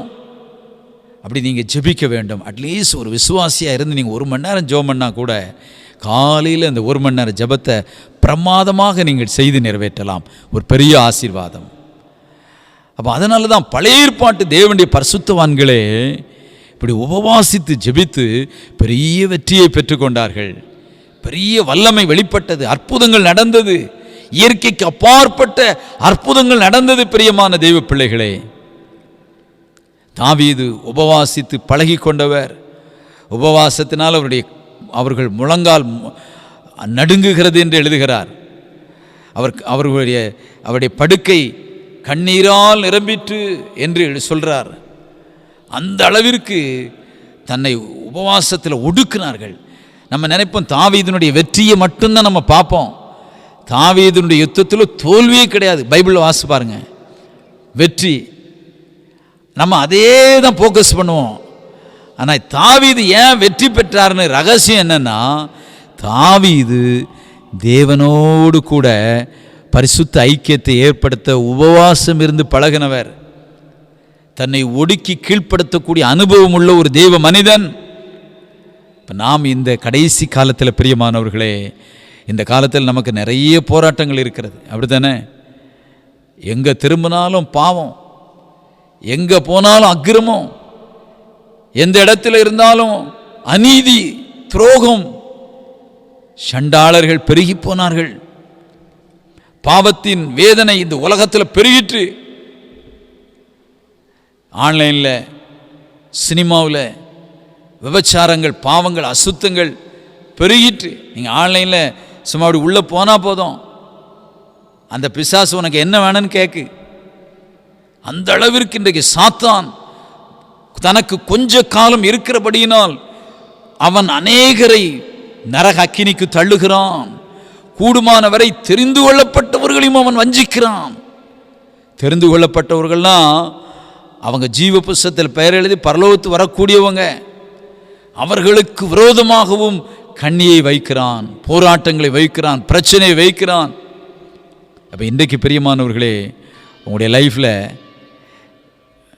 எவ்வளோ பெரிய போராட்டம் இருந்தாலும், எவ்வளோ பெரிய பாடுகள் இருந்தாலும் நீங்கள் உபவாசித்து பழகிக்கொள்ளுங்க. இப்போ நமக்கு இது லாக்டவுன் பீரியட் 100 நாள் 102 நாள் ஆயிற்று. நீங்கள் யோசிச்சு பார்த்தீங்கன்னா இந்த நாட்களில் நீங்கள் உங்களுக்கு உண்மையில் எல்லாருக்கும் கஷ்டம். ஏன்னா எல்லா தொழிலும் இல்லை. நமக்கு இருந்த வருமானம் இன்றைக்கு மிக குறைவு, மிக குறைவு. ஏதோ நம்ம கொஞ்சம் வச்சு சாப்பிட்டுட்டு இருக்கிறோம். இந்த நாட்களில் நீங்கள் கர்த்தரோடு கூட அதிகமாய் ஜெபத்திலே பழகிக்கொள்வீர்களானால் அது ஒரு பெரிய ஆசீர்வாதமாக மாறும். அது பரிசுத்த ஜீவியத்திற்கு ஒரு ஆதாரமானது. பரிசுத்தமான ஒரு ஜீவியத்தை ஆண்டவர் இன்றைக்கு உங்களிலே எதிர்பார்க்கிறார் பிரியமானவர்களே. அதற்கு உபவாச ஜெப ஜீவியம் அவசியம். நான் சொன்னது போல நீங்கள் கிறிஸ்துவத்தில் வெற்றி உள்ள ஒரு வாழ்க்கை வாழணும்னா உபவாசத்தை கூட்டிக் கொள்ளுங்கள், இன்னும் கூட்டிக் கொள்ளுங்கள். உபவாசங்கள் இருக்கும் பொழுது ஜெபம் பண்ணுங்க, பைபிள் வாசிங்க, பாடல் பாடுங்க, பைபிள் வாசிங்க, ஜெபம் பண்ணுங்க, விண்ணப்பம் பண்ணுங்க, கொஞ்ச நேரம் தோத்திரம் பண்ணுங்க. அப்புறம் உங்கள் உள்ளத்தில் ஆவியானவர் ஏவுனா விண்ணப்பம் பண்ணுங்க. நாட்டில் உள்ள சூழ்நிலைகள், மக்களுக்கு இருக்கிற பிரச்சனைகள், கஷ்டங்கள் இதெல்லாம் பார்த்து நீங்கள் விண்ணப்பம் பண்ணுங்க. இப்படி ஜெபம் பண்ண உங்கள் உள்ளத்தில் ஒரு பெரிய சந்தோஷமே உண்டாகும், பெரிய மகிழ்ச்சியே உண்டாகும், ஒரு ஆறுதல் உண்டாகும். இதை கண்டிப்பாக நீங்கள் செய்வீர்கள் என்று நான் விசுவாசிக்கிறேன்.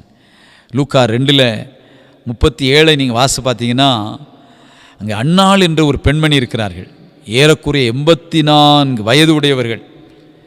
வயது முதிர்ந்த ஒரு தாய் இரவும் பகலும் தேவாலயத்தில் இருந்தார்கள் அப்படின்னு சொல்லப்பட்டிருக்கு. பார்த்தீங்களா? இரவும் பகலும் தேவாலயத்திலே இருந்தார்கள். இப்போ நம்ம தேவாலயத்தில் 1.5 மணி நேரம் 2 மணி நேரம் சர்வீஸ். அந்த டைமில் அமைதியாக தாழ்மையாக கர்த்தர் என்ன பேசுகிறாரு என்கிற கேட்க விரும்பலை. நம்ம பரிசுத்தமாக தேவாலயத்தில் இருக்க விரும்பலை. பரிசுத்தத்தோடு பயபக்தியோடு நடுக்கத்தோடு சர்ச்சைக்கு போயிட்டு வரணுங்கிறதெல்லாம் நம்ம விரும்பலை. ஆனால் இந்த பெண்மணி 84 வயது ஆன ஒரு பெண்மணி இரவும் பகலும் தேவாலயத்திலே இருந்தார்கள். என்ன நடந்தது தெரியுமா? தேவனை பற்றி, இயேசு கிறிஸ்துவை பற்றி,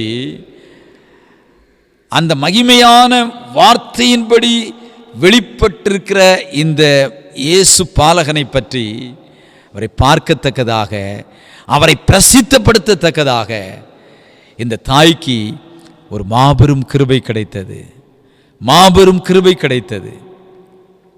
இன்றைக்கு இந்த புதிய ஏற்பாட்டு கிறிஸ்தவர்களாக இருக்கிற, நடைமுறை தற்கால கிறிஸ்தவர்களாக இருக்கிற நாம் அனைவரும் இவ்வளவு வயதான ஒரு தாய் இரவும் பகலும் தேவாலயத்திலே உபவாசித்து ஜெபித்திருப்பார்களானால் நம்முடைய கிறிஸ்துவ வாழ்க்கையில் இந்த உபவாச ஜெபம் எவ்வளவு அதிகமாக இருக்க வேண்டும்.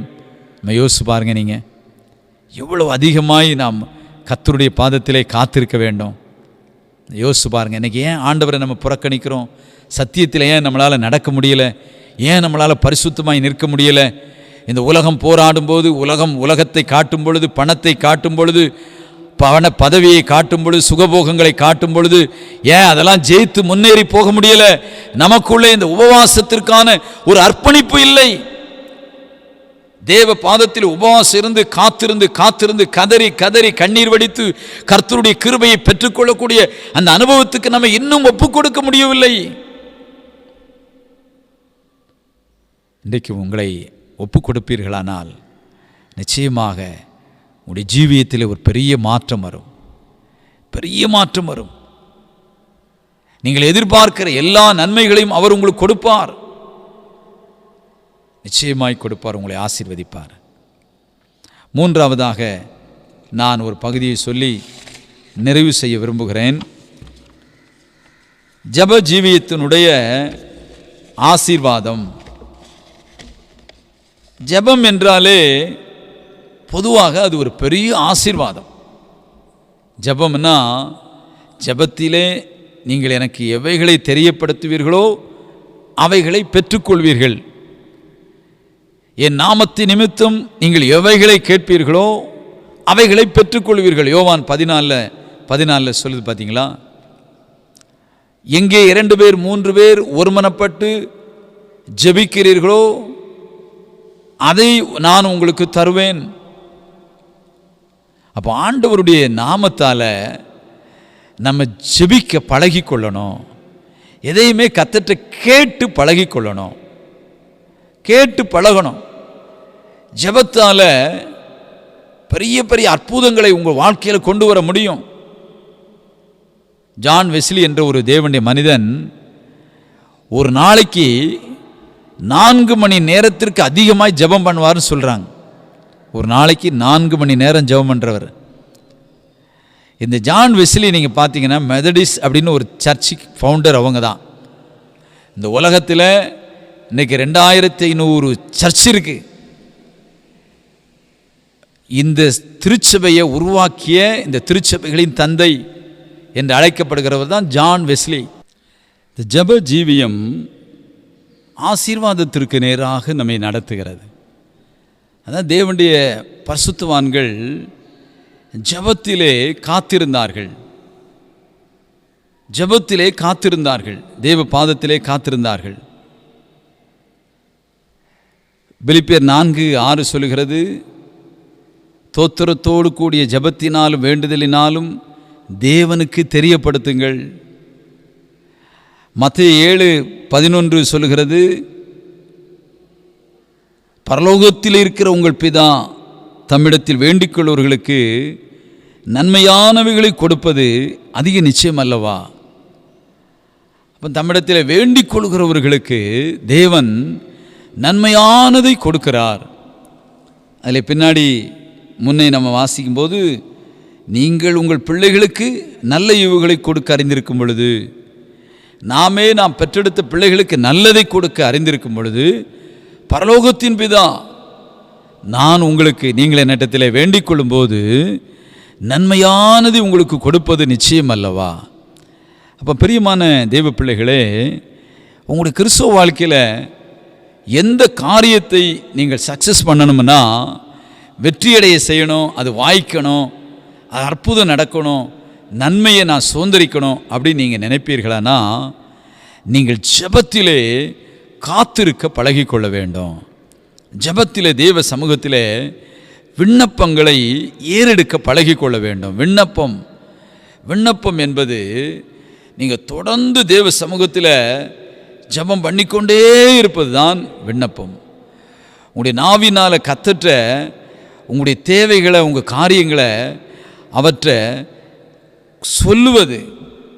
நீங்கள் சொல்ல சொல்ல சொல்ல சொல்ல அந்த விண்ணப்பத்திற்கு செவி கொடுக்கிற ஆண்டவர், பரலோகத்தின் தேவனானவர் நிச்சயமாக உங்களுக்கு பதில் கொடுப்பார். நிச்சயமாய் உங்களுக்கு பதில் கொடுப்பார். ஒருவேளை அந்த பதில் உடனே கிடைக்காமல் இருக்கலாம், கொஞ்சம் காலதாமதமாகலாம். ஆனால் தாமதித்தாலும் அது உங்களுக்கு நிச்சயமாய் கிடைக்கும். நிச்சயமாக ஏற்ற நேரத்தில் தேவனுடைய சித்தத்தின்படி உங்களுக்கு கிடைக்கும். அதான் யோவான் 2வது அதிகாரத்தில் நம்ம கானா ஒரு கல்யாண வீட்டில் உள்ள சம்பவத்தை பார்க்கிறோம். அங்கே திராட்சை ரசம் குறைவுபட்ட உடனே அவங்க மணவாளன்ட்ட போய் அதை சொல்கிறாங்க. இப்போ அந்த மரியாளுக்கு அந்த செய்தி போகிறது. அவங்க சொன்னாங்க, இயேசுவிடத்தில் அந்த செய்தியை கொண்டு போகும்போது, அவர் உங்களுக்கு என்ன சொல்கிறாரோ அதன்படி செய்யுங்கள். இப்போ ஆண்டவர் இன்றைக்கு நம்மிடத்தில் என்ன சொல்கிறாரு? மத்தேயு 7:7 நீங்கள் வாசிப்பீர்களானால், கேளுங்கள் அப்பொழுது உங்களுக்கு கொடுக்கப்படும், தேடுங்கள் அப்பொழுது கண்டடைவீர்கள், தட்டுங்கள் அப்பொழுது உங்களுக்கு திறக்கப்படும். ஏனென்றால் கேட்கிற எவனும் பெற்றுக்கொள்கிறான், கேட்கிற எவனும் பெற்றுக்கொள்கிறான், ஆண்டவருடைய நாமத்தால் நம்ம எதை கேட்டாலும் ஆண்டவர் சொல்றார், பிதா மகிமைப்படும்படியாய் குமாரன் மூலமாக அவருடைய நாமத்தால் நீங்கள் கேட்கும்போது நீங்கள் நிச்சயமாய் பெற்றுக்கொள்வீர்கள், நிச்சயமாய் பெற்றுக்கொள்வீர்கள். எனக்கு தெரிந்த ஒரு சகோதரன் கேரளா பகுதியிலே அவர் இருக்கிறார். 10ஆம் வகுப்பு படித்தார். 10ஆம் வகுப்பில் அவர் ஃபெயில் ஆயிட்டார். 3 பாடம் ஃபெயில் ஆயிட்டார். அப்போ அந்த அரியர் பேப்பர் 6 மாதத்துக்கு ஒரு பேப்பர் எழுதலாம். இவர் 6 மாதமாக 1.5 வருஷத்தில் அந்த பேப்பரை எழுதி முடித்தார். அப்போ அவர் அப்போவே ஆண்டவரை நேசிக்க பழகி கொண்டார். எனவே கர்த்தர்ட்ட சொன்னார், என்னை நீர் நிச்சயமாய் ஆசீர்வதிக்கணும், என்னை கனப்படுத்தணும், எனக்கு நல்ல வேலை உத்தியோகம் வேணும் அப்படின்னு கேட்டார். பாருங்கள், 1.5 வருஷத்தில் அவர் அந்த எஸ்எஸ்எல்சியை முடித்தார். +2 படித்து கொண்டிருக்கும் போது எஸ்எஸ்எல்சியை அவர் முடிக்கிறார். பிறகு பாருங்கள், இந்த ஹையர் செகண்டரி ஆண்டவர்கிட்ட போய் சொல்கிற ஜோம் பண்ணுறார், ஆண்டவரே நான் ஹையர் செகண்டரிக்கு போகணுமா, நான் ஒருவேளை வேறு கோர்ஸ் எடுத்து படிக்கணுமா. இப்போ ஆண்டவர்கிட்ட சொல்கிறார், நீ பாலிடெக்னிக் கோர்ஸ் எடுத்து படி. அப்போ பாருங்கள், பாலிடெக்னிக் அந்த காலங்களில் 10th குவாலிஃபிகேஷன் அது இருந்தாலே 3 வருஷம் பாலிடெக்னிக் படிக்கலாம். அவர் படிக்கிறார். பாலிடெக்னிக் படிக்கும்போதே கர்த்தர் கிருபையையும் ஞானத்தையும் கொடுத்து அதை கண்டினியூ பண்ணி அவர் இன்ஜினியரிங் படிக்க கர்த்தர் உதவி செய்தார். அதற்கு பிறகு ஒரு 2 வருஷம் இன்ஜினியரிங் அவர் படித்து முடித்தார். நடந்தது என்ன, இன்றைக்கு அவர் அமெரிக்காவிலே ஒரு பெரிய உத்தியோகத்திலே கர்த்தர் அவரை உயர்த்தி ஆசீர்வதித்திருக்கிறார். வேதம் சொல்லுகிறது, சிறியவனை புழுதியிலிருந்து அவர் உயர்த்துகிறவர், எளியவனை குப்பையில் இருந்து அவர் உயர்த்துகிறவர். நீங்கள் ஒன்றுமில்லாது இருக்கும்போது அற்புதம் செய்ய வல்லமையுள்ள ஒரு ஆண்டவர். ஏன்னா ரோமரில் நாம் வாசிக்கிறோம், இல்லாதவைகளை இருக்கிறது போல் அழைக்கிறவர். உங்கள் உள்ளத்தில் நீங்கள் நினைப்பீங்க வெளியே அறிவை கொண்டு உங்களுக்கு ஞானம் இல்லைன்னு, ஆனால் ஆண்டவர் சொல்வார், அவருக்கு தான் உங்களுக்கு என்ன கொடுக்கணும் என்ன இருக்குங்க தெரியும். அவர் சர்வ வல்லமை உள்ளவர், மகத்துவம் உள்ளவர். அப்போ நீங்கள் அவர்கிட்ட கேட்கும்போது நிச்சயமாய் உங்களை கனப்படுத்துவார், நிச்சயமாய் கனப்படுத்துவார். நீங்கள் கேளுங்கள், அப்பொழுது உங்களுக்கு தரப்படும், கொடுக்கப்படும். நீங்கள் உங்களுடைய கிறிஸ்துவ வாழ்க்கையில் என்னெல்லாம் தெரிஞ்சுக்கிடுங்க. என்ன பிரச்சனை வந்தாலும், பண பிரச்சனையா, குடும்பத்தில் பிரச்சனையா, இல்லை உங்களுடைய தொழிலில் போட்டி, தொழில் நிற்க மாதிரி இருக்குது, கஷ்டம், இனிமேல் முன்னேற முடியாது, இனிமேல் தொழிலே செய்ய முடியாது, நஷ்டத்துக்கு மேலே நஷ்டம் அப்படி நீங்கள் நினைக்கிறீங்களா? நீங்கள் தேவ சமூகத்தில் ஜெபம் பண்ணி பாருங்கள். நீங்கள் கர்த்தர்ட்ட உங்கள் இருதயங்களை ஊற்றி பாருங்கள். உங்கள் இருதயத்தை பார்க்கிறவர், இருதயத்தை பார்க்கிறவர்.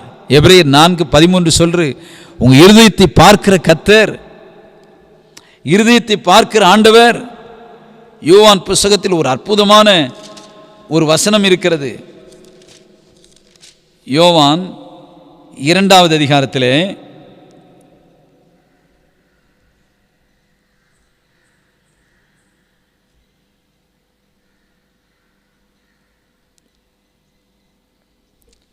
யோவான்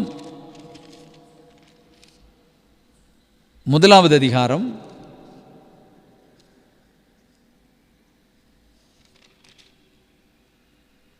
4 ஆண்டவர் சொல்லும்போது, இயேசு அவனுக்கு பிரயுத்தரமாக, அத்திமரத்தின் கீழே உன்னை கண்டேன் என்று நான் உனக்கு சொன்னதினாலே நீ விசுவாசிக்கிறாய், இதிலும் பெரிதானவைகளை காண்பாய்.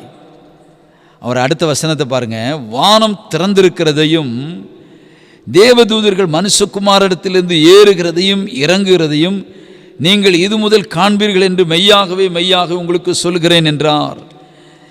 இங்கே நாத்தான்வேல் ஆண்டவர் சொல்லும்போது, அத்திமரத்தின் கீழே இருக்கிற இந்த ஒரு சின்ன தீர்க்க தரிசனத்தை குறித்து நீ இவ்வளவாய் என்னை நேசிக்கிறாய்.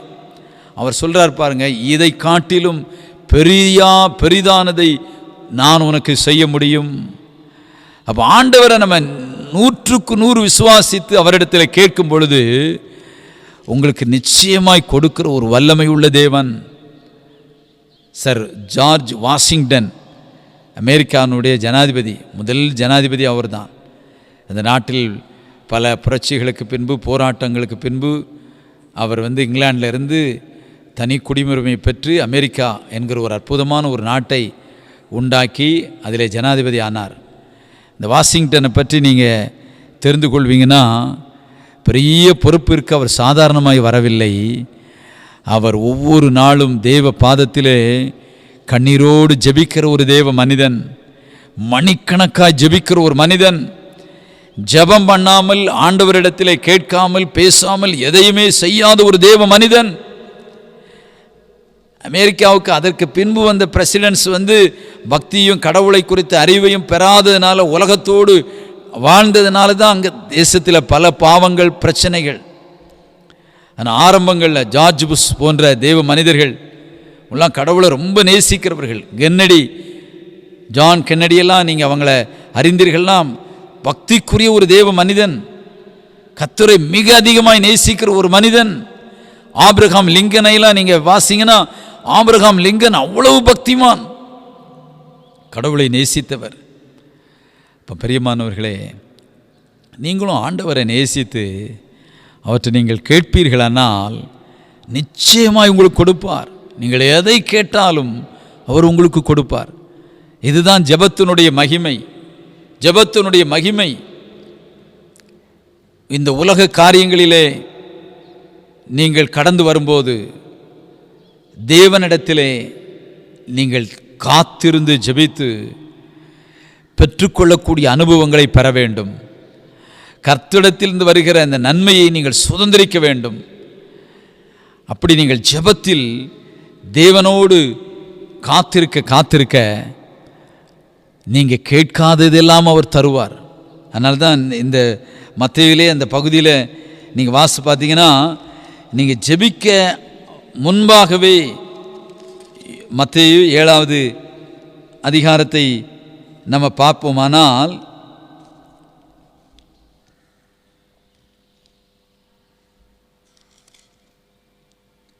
ஆண்டவர் அதிலே சொல்லுகிறார். நமக்கு அதை கற்றுக் கொடுக்கும்போது முந்தின அதிகாரத்தில் 6வது அதிகாரத்தில்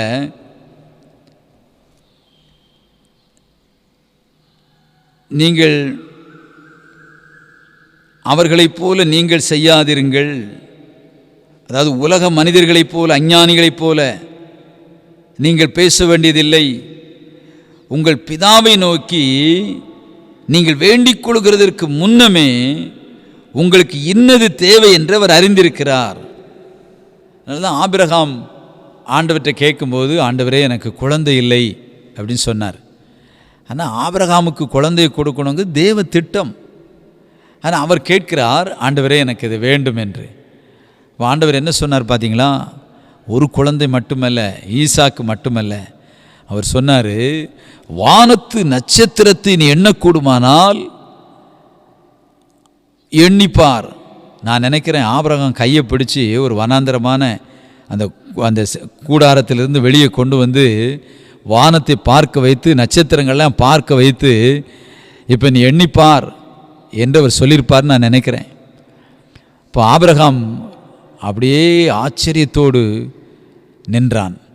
ஆண்டவர் அதே போல ஆபிரகாமை ஆசீர்வதித்தார். எப்படி நினைக்கிறீங்களா? வானத்து நட்சத்திர ஆசீர்வாதம்னா ஆவிக்குரிய ஆசீர்வாதம். ஆபிரகாமுக்கு 3 ஆசீர்வாதத்தை கர்த்தர் கொடுத்தார். கடற்கரை மணலத்தனையான ஒரு ஆசீர்வாதம், பூமியின் தூளை போல ஒரு ஆசீர்வாதம். கடற்கரை மணலத்தனையான ஆசீர்வாதங்கிறது இஸ்ரேலியருடைய எண்ணம், இஸ்ரவேலுடைய தொகை. பூமியின் தூளை போல இருக்கிறது இஸ்மவேலுடைய சந்ததியில் வந்த அந்த கூட்டம். 3வது வானத்து நட்சத்திரத்தை போல என்று சொன்னதுதான் ஆபிரகாமின் குமாரனும். அப்படி நீங்கள் அதை வாசிப்பாத்தி, தாவீதின் குமாரனுமாக இயேசு கிறிஸ்துவுக்குள் ரட்சிக்கப்பட்டு பரலோகவாசிகளாய் வரக்கூடிய ரட்சிக்கப்பட்ட பெரிய கூட்டம், கோடிக்கணக்கான வீரைத்தான் ஆண்டவர் அப்படி சொன்னார். எண்ணவே முடியாது திரள் கூட்டமான ஜனங்கள் அங்கே கர்த்தருடைய சமூகத்தில் வெள்ளை அங்கிகளை தரித்து கொண்டு, அவர்கள் குருத்தோலைகளை பிடித்து கொண்டு தேவ சமூகத்தில் நிற்பார்கள். 1000 10,000 சேனை தேவனுக்கு முன்பு நிற்பார்கள். அல்லேலூயா என்று பாடி கர்த்தரை மகிமைப்படுத்துவார்கள். இப்படிப்பட்ட ஒரு பெரிய ஆசீர்வாதங்களை நான் உனக்கு கொடுப்பேன், அதை நீ உன் கண்களால் பார்ப்பாய் என்று கர்த்தர் சொன்னார். அல்லேலூயா. பிரியமானவர்களே, நம்ப முடியாததை நம்புறது தான் கிறிஸ்தவம். விசுவாசிக்க முடியாததை விசுவாசிப்பது தான் கிறிஸ்தவம். அதைத்தான் அழகா அந்த எபிரேயரில் அது அருமையாக அந்த வசனம் சொல்லும் பார்த்தீங்களா? நம்பப்படாததின் உறுதியும் காணப்படாததின் நிச்சயமாக இருக்கிறது. அப்போ நீங்கள் கேட்கும்போது விசுவாசத்தோடு கர்த்தர்ட்ட, ஆண்டவரே எனக்கு இதை நீ தர வேண்டும் என்று கேட்கும் பொழுது நிச்சயமாய் பிரியமானவர்களே உங்களுக்கு அதை வாய்க்க பண்ணுவார். உங்களுடைய காரியங்களை அவர் மேற்போட்டு விசாரித்து அற்புதம் செய்வார். உங்களுக்கு வரும் இடுக்கண்களில் உங்களுக்கு ஒரு விசால வழியை வைப்பார். உங்களுடைய தனிப்பட்ட குடும்ப தேவையிலே நீங்கள் கர்த்தரை பார்க்கும் பொழுது நிச்சயமாய் அற்புதங்களை உங்களுக்கு செய்வார். நீங்கள் உங்களுடைய குடும்ப வாழ்வாக இருக்கலாம், உங்களுடைய தனிப்பட்ட வாழ்க்கையாக இருக்கலாம், உங்களுடைய தொழில், உங்களுடைய வேலை வாய்ப்புகள், பண தேவைகள் எதானாலும் தேவனால் கூடும், கர்த்தரால் கூடும். இன்றைக்கு ஆண்டவரை நேசிப்பீர்களா? இந்த ஜெப ஜீவியத்தில் 3 கருத்தை நான் இந்த நாளில் உங்களுக்கு முன்னே வைத்தேன். முதலாவது, தனித்திருக்கக்கூடிய ஒரு ஆவிக்குரிய அனுபவம். ஜெபத்திலே தனித்து கர்த்தரோடு இருக்கிற ஒரு ஆவிக்குரிய அனுபவம். இரண்டாவதாக, ஜெப ஜீவியம் உபவாசத்தோடு பரிசுத்தத்திற்காக, பரிசுத்தத்தின் மேல் பரிசுத்தம் அடைவதற்காக தேவ பாதத்திலே உபவாசம் இருந்து ஜெபிக்கிற ஒரு தெய்வீக அனுபவம். மூன்றாவதாக, நீங்கள் ஜெபத்தில் உங்களுடைய ஆசீர்வாதங்களுக்காக வேண்டிக் கொள்ளக்கூடிய ஒரு அனுபவம். நீங்கள் உங்களுடைய தேவைகளுக்காக நீங்கள் ஆண்டவரிடத்திலே கேட்டு பாருங்கள், அதிகமாய் காத்திருந்து பாருங்கள். ஆண்டவர் உங்களுடைய காரியங்களை வாய்க்க பண்ணுவார், அற்புதம் செய்வார், நன்மையானதை செய்வார். பெரிய அற்புதம் உங்களுக்கு நடக்கும். இந்த கிருபை உங்களோடு கூட இருப்பதாக இந்த நாளிலும் ஆண்டவருடைய ஆசீர்வாதமும் நன்மையும் உங்கள் மேலே இருப்பதாக. தேவன் தாமே இந்த வசனங்களை ஆசீர்வதித்து தருவாராக. அவருடைய நாமம் மகிமைப்படுவதாக. இந்த கடைசி காலத்திலே பிரியமானவர்களே, நீங்கள் ஜெபத்திலே தரித்திருக்கும் பொழுதுதான் உங்களுடைய நெற்றியிலே முத்திரை போடப்படும். அந்த முத்திரை தான் ஆண்டவருடைய வார்த்தை. ஆண்டவர் பரிசுத்த ஆவியினால், எபேசியரில் எழுதப்பட்டிருக்க 1:30 பரிசுத்த ஆவியினால் முத்திரை போடப்படுவீர்கள். முத்திரை போடப்படுவதில்லை. எசேக்கியாவிலும் அது எழுதப்பட்டிருக்கிறது. அவர்கள் மேல் பெருமூச்சு விட்டு அழுகிறவர்கள் நெற்றியிலே முத்திரை.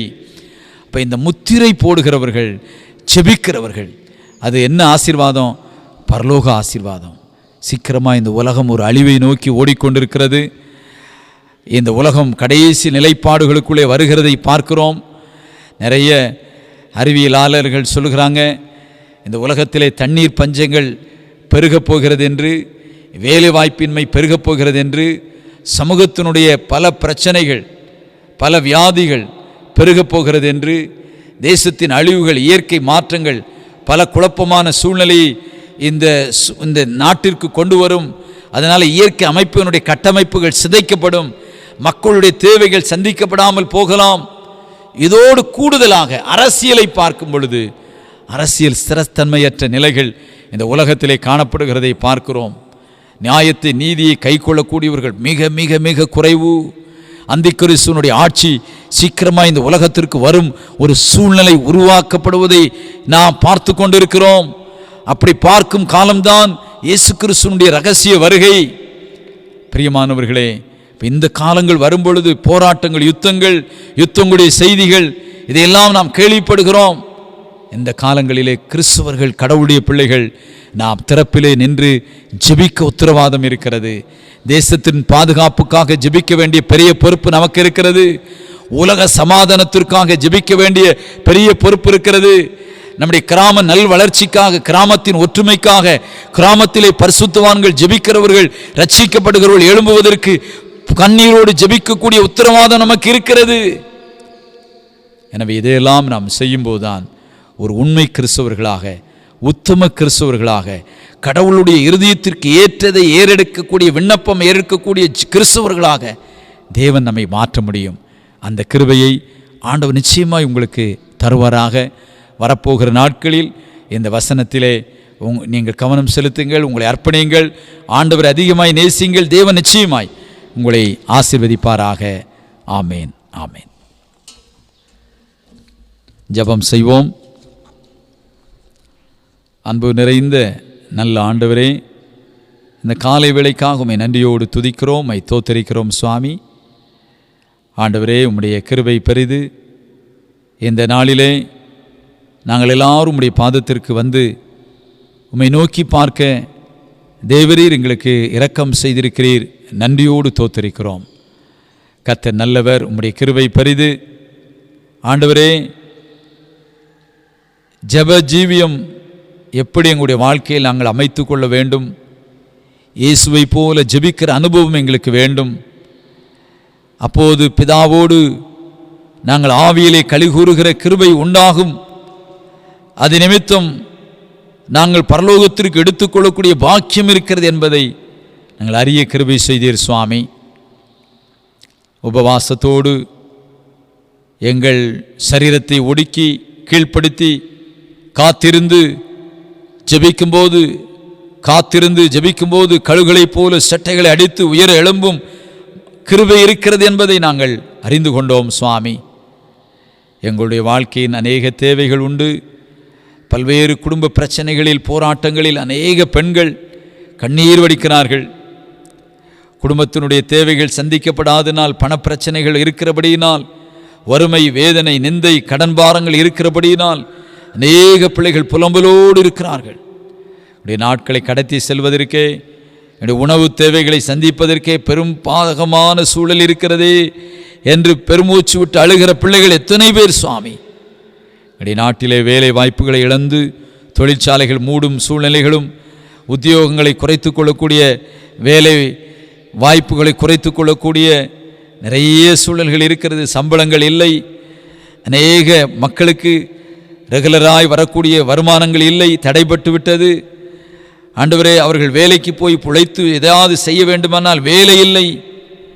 ஆண்டவரே, இந்த கடினமான காலத்தில் எங்கள் பிள்ளைகளை நீர் நினைத்தருளும்.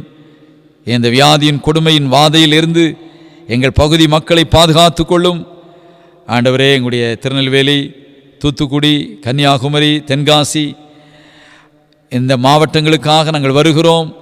எங்கள் எல்லாரும் உடைய இரத்த கோட்டைக்குள்ளே மூடி மறைத்து காத்துக்கொள்ளும். ஆண்டவரே, இந்த தொற்று பரவாதபடி, இந்த தீமை பரவாதபடி தேவரீர் எங்களுக்கு இறங்க வேண்டும் என்று நாங்கள் ஜெபிக்கிறோம் சுவாமி. நம் சென்னைக்காக ஜெபிக்கிறோம், சேலத்திற்காக ஜெபிக்கிறோம், ஈரோடுக்காய் ஜெபிக்கிறோம், திருவள்ளுவர் என்னுமாக ராசிபுரம்காக நாங்கள் ஜெபிக்கிறோம், செங்கல்பட்டுக்காய் ஜெபிக்கிறோம், சென்னையின் அனைத்து பகுதிக்காக ஜெபிக்கிறோம். தமிழகத்தை நினைத்தருளும். சீக்கிரமாக இந்த வியாதியை மாற்றி மக்களுக்கு சுகவாழ்வை தாரும் அப்பா. குஜராத்திற்காக ஜெபிக்கிறோம், மகாராஷ்டிராக்காக ஜெபிக்கிறோம். ஆண்டவரே, உம்முடைய வல்லமை வெளிப்படட்டும் சுவாமி, கிருபை வெளிப்படட்டும். குஜராத்தின் சூரத் பகுதியிலே உம்முடைய வல்லமை வெளிப்படட்டும், வியாதியின் கூறுகள் முறிக்கப்படட்டும். பாம்பேக்காய் ஜெபிக்கிறோம், தாராவிலே நல்ல அற்புதம் செய்தீர், சுகம் தந்தீர், நன்றி. இன்னும் பாண்டு போன்ற பல பகுதிகளுக்காக ஜெபிக்கிறோம். முழு மகாராஷ்டிரா மேலும் உடைய வல்லமை இறங்கட்டும். மத்திய பிரதேசம், ராஜஸ்தானுக்காக ஜெபிக்கிறோம். ஆண்டவரே, உடைய கிருபை பாதுகாப்பு உண்டாகட்டும். டெல்லிக்காக ஜெபிக்கிறோம், பாதுகாப்பு உண்டாகட்டும் அப்பா. இந்த வியாதியின் கொடுமையிலிருந்து தேசத்தின் ஜனங்களை சீக்கிரமாய் விடுவித்து அவரவர் தம் வேலைகளை செய்து, தொழில் செய்து, ஆண்டவரை குடும்பமாய் சந்தோஷமாய் மகிழ்ச்சியாய் வாழும் காலங்களை கொடுத்து ஆசீர்வதிக்க வேண்டும் என்று ஜெபிக்கிறோம். இந்த கொரோனா வியாதியினாலே பாதிக்கப்பட்ட பிள்ளைகளுக்கு விடுதலை தாரும், சுகம் தாரும், சீக்கிரமாய் விடுதலை தாரும். இன்னுமாக ஆண்டவரே, மற்ற வியாதியினாலே சரியான ட்ரீட்மெண்ட் கூட இல்லாமல் பரிதவிக்கிற ஏழை திக்கற்ற மக்கள், மருத்துவமனைகளில் அனுமதி இல்லாத மக்கள், கண்ணீரோடு இருக்கிற பிள்ளைகள் அநேகர் உண்டு.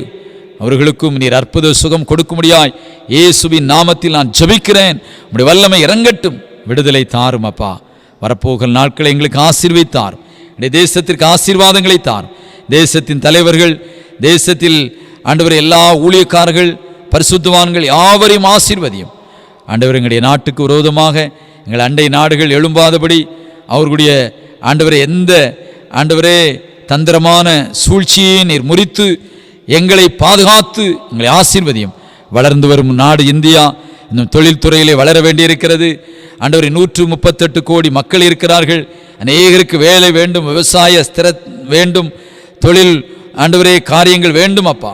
எங்களுக்கு உதவி செய்யும், எங்களை ஆசீர்வதியும். எங்களை எல்லாரையும் பாதுகாத்து கொள்ளும். எங்களுடைய திருச்சபை மக்களுக்காக ஜெபிக்கிறோம்.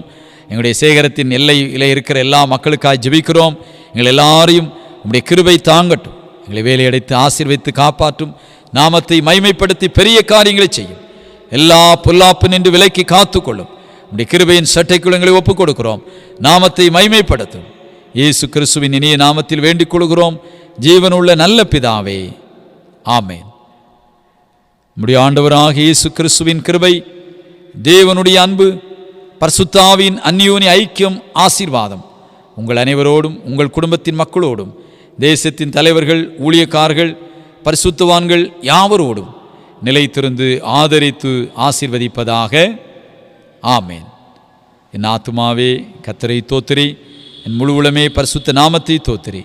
என் ஆத்துமாவே கர்த்தரை தோத்திரி, கர்த்தர் செய்த சகல உபகாரங்களை மறவாதே. ஆமேன்.